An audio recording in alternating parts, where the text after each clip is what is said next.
My mom didn't ask. She didn't check with me. She stood in the middle of our group chat and said, "The cruise costs $5,000 each. If you can't afford it, stay home." And just like that, I was erased. No one stood up for me. Not my dad. Not my sister. Not even a cousin who used to cry on my shoulder every time her boyfriend cheated. They all heart-reacted her message and started discussing room preferences, balcony views, champagne upgrades, spa packages. I sat there staring at my phone, the same one I used last month to pay off Mom's dentist bill, the same one I used to transfer $800 to my dad when his car broke down. And now I was told publicly to stay home because I didn't deserve to go. But then, something buzzed. $21.317.46 cruise reservation Pacific Dream. 4 luxury suites. Card ending in 6803. My card. My name. And not a single suite for me. They used me. They cut me out and stole from me in the same breath. I didn't cry. I didn't scream. I opened my banking app. Dispute all. Lock account. And 2 hours later, my dad showed up at my door. But I wasn't there anymore. I had already left town, and what came next, they never saw coming. Hi. I'm Charlotte. And if you've ever been told you're less than by the people you love most, this story is for you. If you've ever sacrificed only to be used, if you've ever been made to feel invisible in your own family, I want you to know I see you. Before I share my story, I'd love to know you're here with me. Just comment, listening, or tell me where you're watching from. It means more than you think. And if this story speaks to you, please subscribe. It helps more than you know. Thank you. Now, let me tell you how I turned that cruise into the last time they ever took me for granted. At the gallery that Saturday afternoon, I smiled more than I spoke. A woman in pearls asked if I'd be showcasing any post-war pieces in the spring exhibit, and I nodded, mentioning a restored George Nelson, but inside my chest felt hollow. What I didn't say was that I'd wired $1,200 to a hospital pharmacy that morning. My mother's insulin shipment had been delayed due to missed payments. No one in my family knew I did it. No one asked if I could. I've always been the reliable one, the functioning piece in a puzzle that no one cared to frame. It wasn't always this way, or maybe it was, and I just didn't notice. But the moment that crystallized everything happened 5 years ago, just after midnight. My phone rang. It was my father, Elliot, his voice nearly strangled by panic. "Saffron," he whispered. Do you have anything saved?" "We're at the hospital. Juniper's not waking up." Juniper, my sister, barely 19 at the time, had been found unconscious from alcohol poisoning. They had no insurance. No savings. And the deposit for emergency detox care, $7,800. That was everything I had saved from flipping antique jewelry and post-war clocks online for 3 years. Every penny I'd hidden away in case I wanted to attend that course in Florence on textile restoration, gone in a single transaction. I didn't hesitate. I transferred the funds immediately. When I told them the bill was paid, there was a long pause, and then my father exhaled. "You're our miracle, Saffron." No one asked where the money came from. No one called to say thank you, and of course, no one paid me back. In the weeks that followed, they started using that word miracle. They didn't mean it poetically. They used it like a technical term. Juniper's recovery, a miracle. The way the house stayed in the family despite foreclosure threats. Another miracle. My mother's steady supply of medication. A quiet miracle, surely. All of it paid from the same invisible well. So I did what felt natural. I created a shared bank account, the family fund, though only I had access to manage it. I funneled my earnings into it, paid for the essentials: Mom's insulin, Dad's mortgage refinance, Juniper's therapy bills, their utilities. It became a rhythm. And slowly, I stopped dreaming. I postponed the trip to Paris. I let go of the idea of buying a small cottage outside Charleston. I shrank my wardrobe, sold half my own restored items to cover overdrafts I hadn't caused. And no one once asked me how I was holding up. They called me trustworthy. But not because they believed in my integrity. It was because they didn't want to be bothered with remembering due dates or budgets. They handed me the weight and turned away. There were nights I'd stand alone in the gallery after closing in front of a cracked oil painting I was restoring. The paint was flaking in delicate webs across the subject's face, as if she were slowly disappearing behind her own history. I understood that painting more than I understood my family. I was their miracle. But I wasn't sure they still saw me as a person. 2 years ago on Christmas Eve, I stood in Juniper's apartment holding a bag of groceries and a receipt from her landlord showing I'd just covered her 3rd month of overdue rent. She was posting Instagram photos, her new place staged like a magazine shoot, all vintage lighting and eclectic chairs. She'd tagged me in a story that read, "Thankful for big sister love." Later after dinner, she motioned toward a design catalog on her table and said, "I want that Victorian dining set. It's only $2,200. It would complete the whole vibe." I blinked. "Junie, I just covered your rent again. I can't do the dining set right now." She scoffed. "You know what? You always act like you're so above it. Like you're the only one who has ever worked hard or struggled." I didn't argue. I just picked up the empty wine glasses and started rinsing them. The next morning, a text from my father, Saffron. "I know you mean well, but you should try to be more empathetic. Juniper's in a recovery phase. She needs support, not judgment. You've always been the lucky one. Family is about sacrifice." I read it twice, then 3 times. And I asked myself a question that had never occurred to me before. Has anyone in this family ever wondered what I might need support for? That night, I opened my laptop and started a spreadsheet. Line by line, I listed every expense I had ever paid on their behalf. I attached receipts, PDFs of hospital invoices, screenshots of bank transfers. It was more than a record, it was proof that I existed. Every night after that, I added to the file.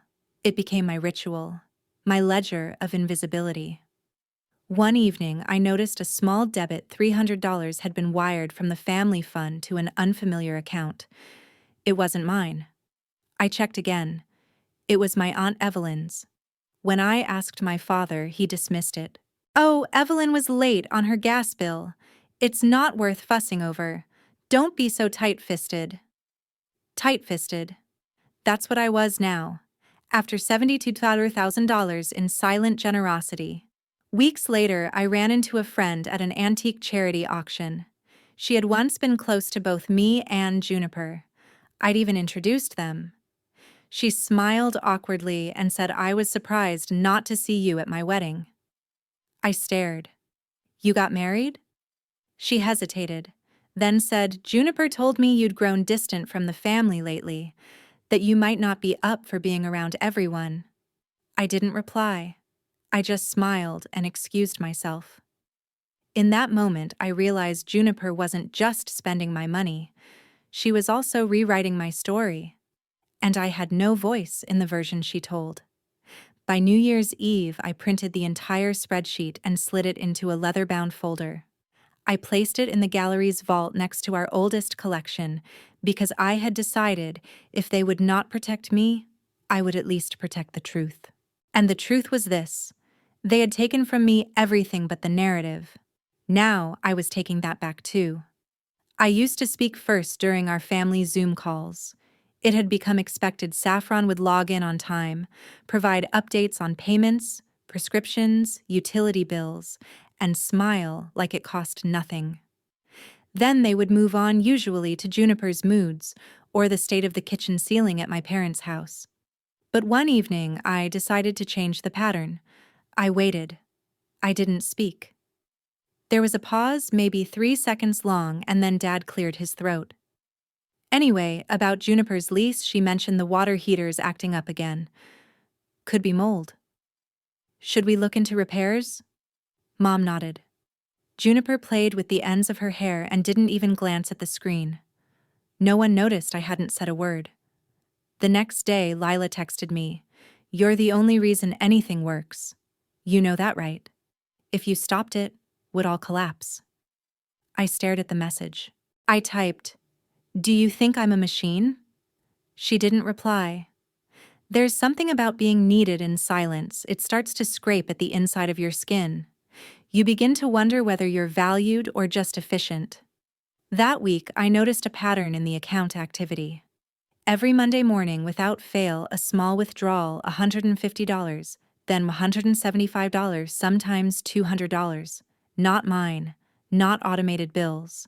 I traced the transactions to my father. When I asked him directly, he shrugged. Gas, groceries. You want receipts now? I said nothing. I opened my spreadsheet and added a new tab, unauthorized withdrawals. The total stood at $62,000. 4 years, thousands of transactions, all of them mine. My mother's insulin, Juniper's rehab, my father's refinance, and now, apparently, Monday errands. I sat in the gallery that evening with the track lighting off, staring at a faded watercolor of a Georgian dining room. The wallpaper in the image was peeling the chairs askew. It reminded me of home. Then came the email. Subject for my healing sender, Juniper Everly. She wrote that she had found a 10-day art therapy retreat in Santa Fe, that it was transformational, that it cost $200. It will help me heal.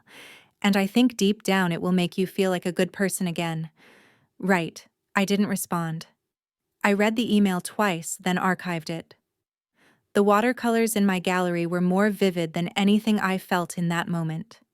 After the retreat request, there was silence. Not the kind that follows a resolved conflict, but something curated, intentional, careful, staged. They were waiting me out. Not one person followed up. No mention of the $3 and $200. No mention of anything. The next family Zoom was brief. I tried to talk about a curatorial invite I'd received from the Charleston Museum, my first national exhibit. I had barely gotten to the phrase co-lead restoration effort before Dad interjected. "What's happening with the black mold at Juniper's place?" "That's a health hazard." Mom nodded along. Juniper looked away. I spoke less after that. 2 nights later, at 8:12 p.m., I got a group message. The subject line was, "We've talked."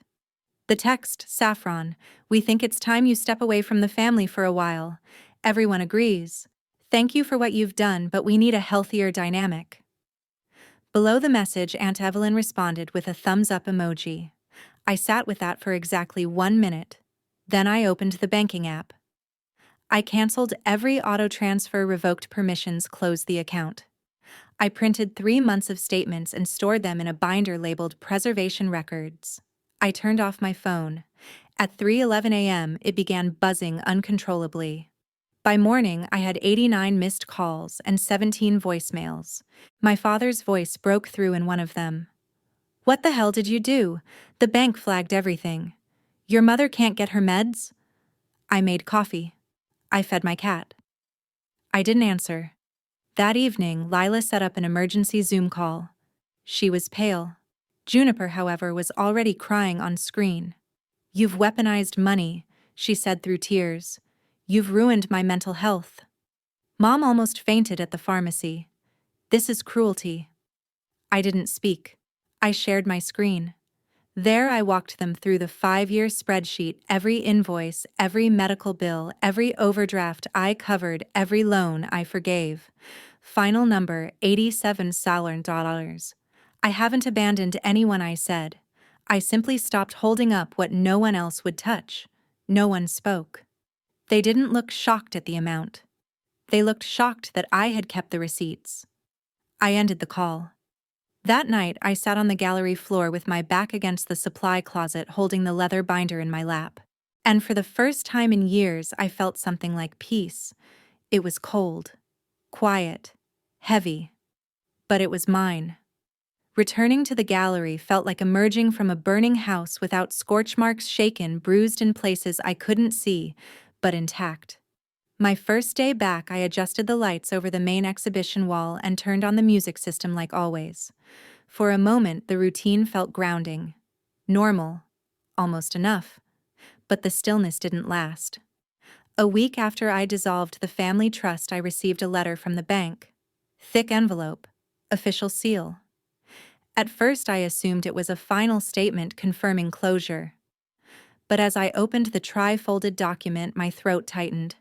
A loan application had been submitted under my name, a request for $80,000. Filed using my social security number and tax ID. Linked to the now-defunct family account. The listed business Juniper Rose Art Restoration, LLC signed Saffron Everly co-signers, Elliot and Clara Everly. I didn't cry. I didn't scream. I sat in the gallery's tiny back room and reread every line, every forged signature. They hadn't just taken from me, they had become me on paper to steal from institutions I hadn't even dealt with. This wasn't about family anymore. It was fraud. That evening, my phone buzzed. A message from an unknown number. The tone was eerily casual. I need your help. Everything's stuck.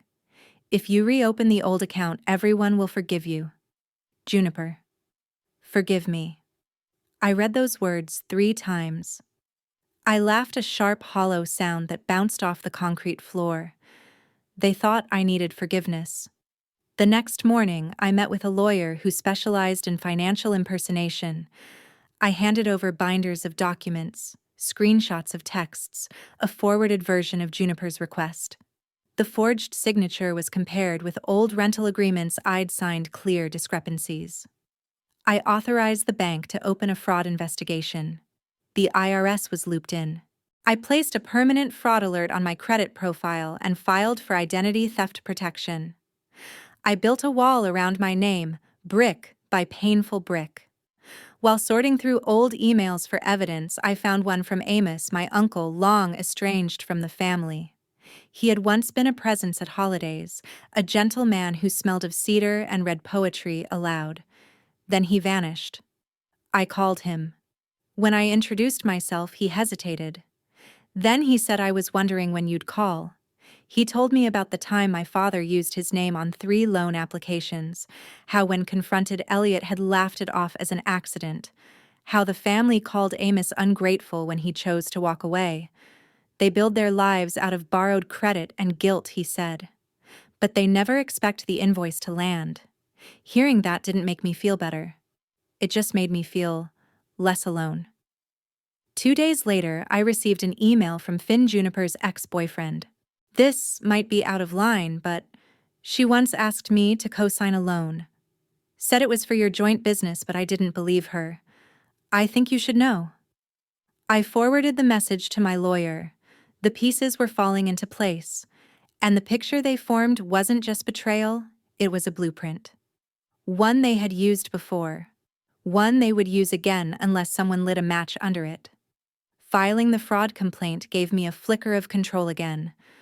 For a few days, I allowed myself to breathe deeper. I even began outlining my upcoming exhibit in Charleston, my first as sole curator. It should have felt like a new chapter. Instead, it became a prologue to something darker.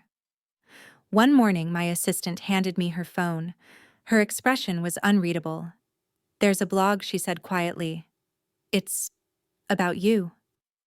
The blog was called When Your Family Turns on You, written anonymously, but the tone was unmistakably Juniper's. She described a sister obsessed with control who hoarded family wealth and abandoned her ailing mother. She made sure to include just enough distorted details, dates, events, phrases pulled from real messages to make it feel plausible to anyone who didn't know better. It spread like wildfire in the Charleston art scene. Someone posted the link in a private artist collective I had helped found. Within 48 hours, 2 collectors withdrew their commissions. A gallery I had partnered with for 3 years called to pause collaboration due to family complications. Just like that, $22,000 in contracts evaporated. I felt my foundation shifting beneath me, not because they believed the lies, but because it was easier than asking for the truth. Then came the performance. Clara arrived at the gallery one afternoon unannounced.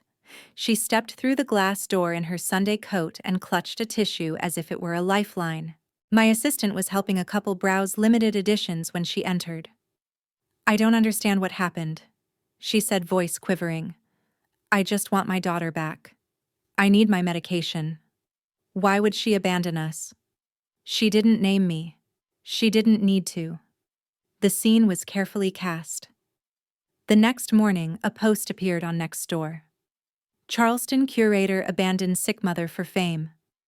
It quoted a bystander's account of the gallery incident. The story had taken on a life of its own. The following day, an email reached 3 of my longtime clients, sent by Elliot. He asked them to reach out to Saffron to help her see reason because she's clearly acting out of bitterness. One of them forwarded it to me. The subject line was "Family First." The client added a personal note. "They seem hurt. Maybe you should consider de-escalating. For your sake."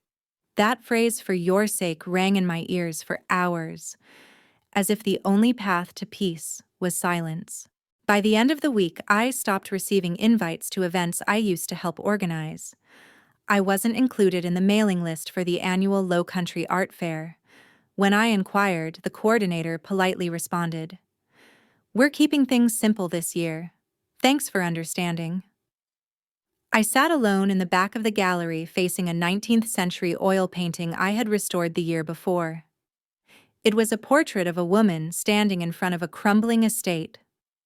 Her dress was vibrant, but a thin tear ran through the canvas down the center of her chest. It had taken me weeks to repair that tear.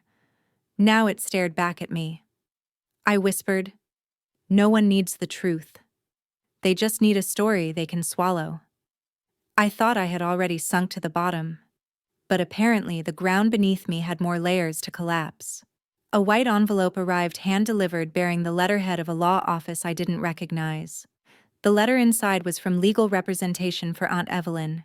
They were demanding that I reimburse $63,500 to the Everly Family Fund, citing my unauthorized unilateral decision to shut down the account.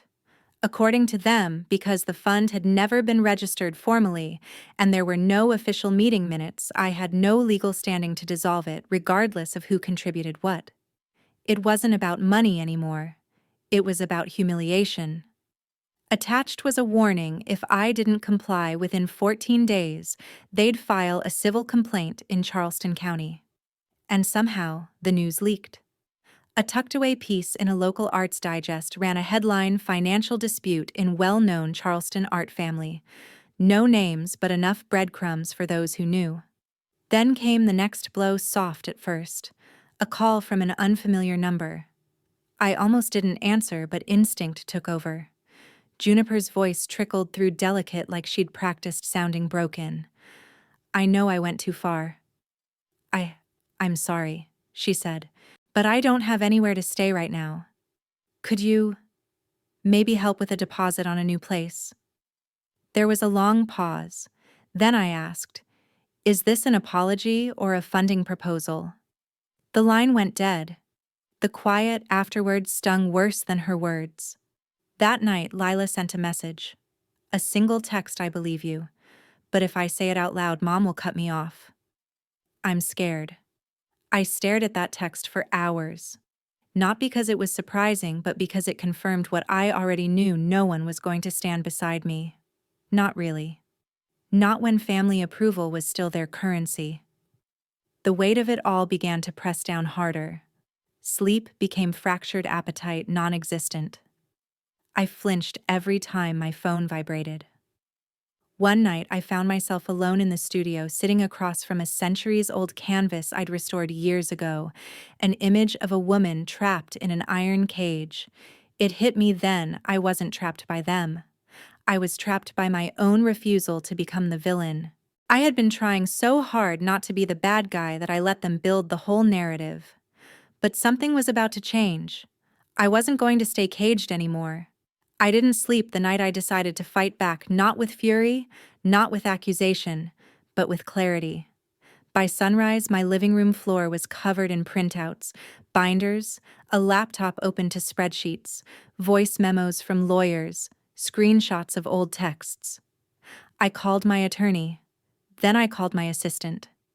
Then I called the Charleston Arts Council and booked the gallery space, our own room inside the museum wing neutral ground.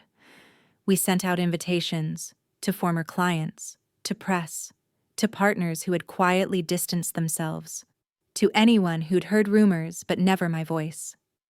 I didn't ask them for pity. I invited them to see the exhibit not of oil and canvas but of paper data records. That night, as the crowd trickled in under soft lighting, I stood next to a single table beneath a spotlight. Projected on the screen behind me was a live spreadsheet, every dollar ever spent from the Everly Fund. Dates, names, explanations. From Junipers' yoga retreat to Elliot's gas fill-ups, from Clara's prescriptions to Evelyn's charitable donations. $87,000 across 5 years. None reimbursed. None acknowledged. Next slide, a scan of the fraudulent loan application, the name of the bogus company, my signature forged, the social security number stolen from my tax forms. Then came the letters. One from Finn, recounting how Juniper tried to use my name to secure a loan with him. One from Uncle Amos, confirming he too had been exploited by my father years ago under the guise of just borrowing. The room fell into silence. A woman from a preservation society who had canceled a commission weeks ago held my hand and whispered, "I was wrong. You're not heartless. You're brave." Another man, once quick to believe the gossip, nodded slowly. "No one wants to think families can do this," he said, "but they can." And then the first real consequence arrived. Juniper's accounts were frozen pending bank review. A subpoena was issued for Elliot and Clara. The Arts Council, where Evelyn held influence, released a statement suspending her involvement pending an ethics review. I didn't cheer. I didn't even breathe a sigh of relief. Because when the guests had left and the lights were dimmed, I remained alone in the gallery. On the far wall, I had mounted one final piece, the 18th century painting of the caged woman. I had reframed it this time, revealing a detail I had found hidden beneath the top layer during restoration years ago. A door, cracked open behind the bars. I stared at it and whispered to myself, "Not every piece has to stay sealed. Some are meant to be taken apart, so they can breathe again." And I walked away, no longer their curator, no longer their scapegoat, but the woman who finally rewrote the label beneath the frame. The morning after the press conference, I woke to an inbox full of messages. Some were apologies, some were quiet acknowledgments. Others came from former clients and galleries asking if I'd be open to working together again. I spent 2 full days responding carefully, politely, and without bitterness. An arts institution in Savannah reached out inviting me to curate their fall exhibition on national relics. I accepted without hesitation. For the first time in years, I made a decision that had nothing to do with anyone else's needs or expectations. It was mine. Then the real dominoes began to fall. I received a formal email from the Fraud Investigations Department of the bank. An internal inquiry had begun into the forged loan application filed under my name. 3 names were listed in the inquiry notice: Juniper Rose, Elliot Everly, and Clara Everly. A week later, the IRS followed with a request for tax documentation to investigate a shell company registered under my name, Juniper Rose Art Restoration, LLC. I submitted every form bank statement and signed affidavit my attorney and I had compiled. That same week, I got a phone call. Juniper. From a rehab center just outside Atlanta. Her voice was thin and blurry. "I'm sorry," she said. "I thought I had control over everything. I didn't say anything. There was a time when I might have clung to her apology, begged for reconciliation, or offered to help pay for her treatment. But this wasn't a conversation between sisters anymore. It was a footnote in a case study." I hung up softly and didn't look back. A week later, the bank released their findings. Elliot and Clara were found in breach of multiple terms under the institution's identity protection clause. As a result, they were barred from credit access for 3 years, no new loans, no refinancing, no credit cards. Their SUV was sold. They moved into a modest 2-bedroom apartment on the city's edge. Lila texted me. Mom said she never imagined it would all flip so quickly. I didn't respond. Then came Evelyn's turn. A former donor released a report detailing how 8 years ago Evelyn had quietly diverted funds from a community grant to cover a private trip to Switzerland. The incident had been brushed aside then. Now it resurfaced, fueled by the family's growing list of offenses. Her name was removed from the State Arts Foundation. She disappeared from their website, from event rosters, from sponsorship listings. I learned this as I was wrapping a 19th century painting to ship to a collector in London. My hands were steady. There was no satisfaction, just silence. When reporters called asking for comment, I declined. I didn't post a single accusatory line on social media. I simply answered one question during a gallery interview. They used to call me the foundation of the family. But even foundations can choose to break away when they've been buried too deep for too long. I moved to Savannah in early spring, settling into a sunlit loft above the new gallery. From my bedroom window, I could see the old oak trees lining the historic district. The fall exhibition launched as scheduled drawing collectors from New York, London, Tokyo. The energy in the room felt different, like I was finally in a space that didn't ask me to shrink. My book, The Art of Restoration, revealing truth beneath the surface, was picked up by a major publisher. Within a week of pre-orders, it hit the top 3 in the art history category. And then, out of nowhere, a letter arrived. No return address, handwritten. From Elliot and Clara. They wrote, "We were wrong. We called it love when it was pressure. We called it family when it was obligation. If you're not ready to forgive us, we understand." I read it once, folded it, slipped it into the drawer beside the final notice from the bank confirming the case was closed. No tears, no outburst, just stillness. A few days later, Lila messaged me again. "I don't know if you want to hear this, but Juniper's working at a ceramics shop now.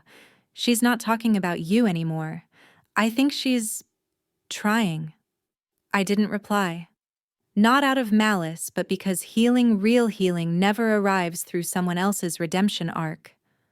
I had learned to stop borrowing my peace from other people's potential. Instead, I started something new.